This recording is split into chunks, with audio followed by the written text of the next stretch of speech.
Limiting God's power. Why do so many Christians do this, and why shouldn't we do this? Let's talk about it. I don't know about you, but sometimes I tend to limit God in my mind, and I try not to do this because I know that it can be very dangerous. When you limit God, you're basically holding him at a human standard. Yes, Jesus was a man on this earth, he was human, but he's also God, and God is all powerful, almighty, all-knowing. So if God is all-powerful, why are we underestimating what he can do? In the Bible, it says that as humans, things are impossible. We cannot do everything, but with God, all things are possible. And you got to remember, as Christians, God wants us to have faith in him. He wants us to pray to him and ask him for things, but also trust that he will carry it through. And I think a lot of times we doubt him because we think that the things that we're asking for are too much for him to do. Or we've never seen anything happen like it, so we think that he's probably not going to do it for us. But God's understanding, God's wisdom is so much greater than ours. So it's not up to us to determine what God can and can't do.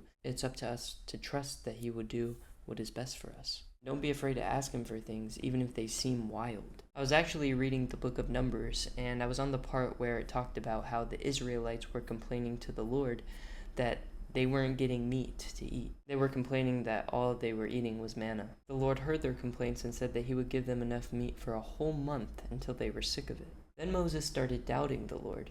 He said, "Oh, well, there's 600,000 soldiers here. How are we going to find enough meat for them to survive the whole month?" I have it right here. Moses said, "Even if we butchered all our flocks and herds, would that satisfy them? Even if we caught all the fish in the sea, would that be enough?" But then, look at what God said right after.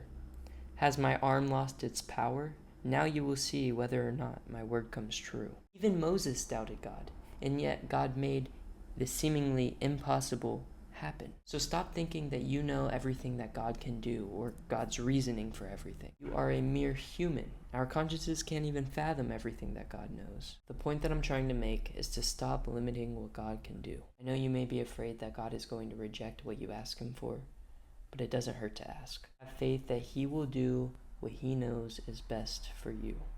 Don't doubt his power. There are so many amazing things that God has done in the Bible. And when you look back over your life, I want you to reflect on everything that God has already done for you. It's so easy to forget all the times that God has blessed us and shown us his grace. When I think about my life and I think about everything he's done and how much he's impacted it for the better, I'm just like, why am I doubting him now? It's foolish. Have faith that God will come through. And thank him before he even does it. Because remember, it's already done.